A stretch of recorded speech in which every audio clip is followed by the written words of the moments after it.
সব আকামের সময় তুমি স্বামীটা ফলো করতে পারো, যখন ভালো কাম করি তখন ফলো করতে পারো না। কি ভালো কাম করছস কইতেই তোর আজকে আমার আমি করি, আমি অনেক ভালো কাম করি, অনেক। এখন যদি তুই কইতে না পারছস তোর মাথা আমি দুই ভাগ করব আমার মাথা দিবা করবি তুই? হ্যাঁ করব তোরে কে খুঁজে পাইবো না, তোর এমন দেখাইনি আজকে আপনি যাইয়া এই যে এই লাড়ি তো কম দিবি না, খবরটা লাড়ি তো কম দিবি না, লাড়ি হ্যাঁ হ্যাঁ কিটা করছ আম্মা আমার জীবনটা তেজ বালা করে দিতে এই গোলামের পুতে সি এইসব কিটা জামাই আপনি নিজে হাতে দেখছেন আমার হাতে একটা লাড়ি, সেটা তোর নিজের আত্মরক্ষার জন্য তার হাতে বডি।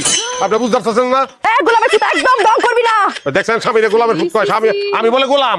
সি তোরা দুজনে কাজ্জা করে কোমাকুমি করে মরে যা, আমি থাকবাম না, যাই আমরা।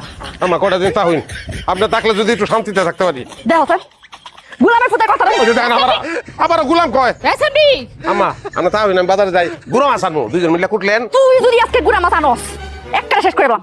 এটা কেমন ব্যবহার বিতু? হ্যাঁ আব্বা, তোমার যত মনে চায় গুড়া মাছ কিনে লই যাও, আমি রাইন্দা দিয়াম। 8 কেজি আনিতে নে, 8 কেজি 8 কেজি আনবা? কেমন করে চায়? আচ্ছা 8 কেজি আনবা? হ্যাঁ। আচ্ছা আনো, যাও যাও। তুমিও একটা মা, নিজে সেই থেকে আরেকজনের ছেলের উপর বেশি বিশ্বাস তোমার।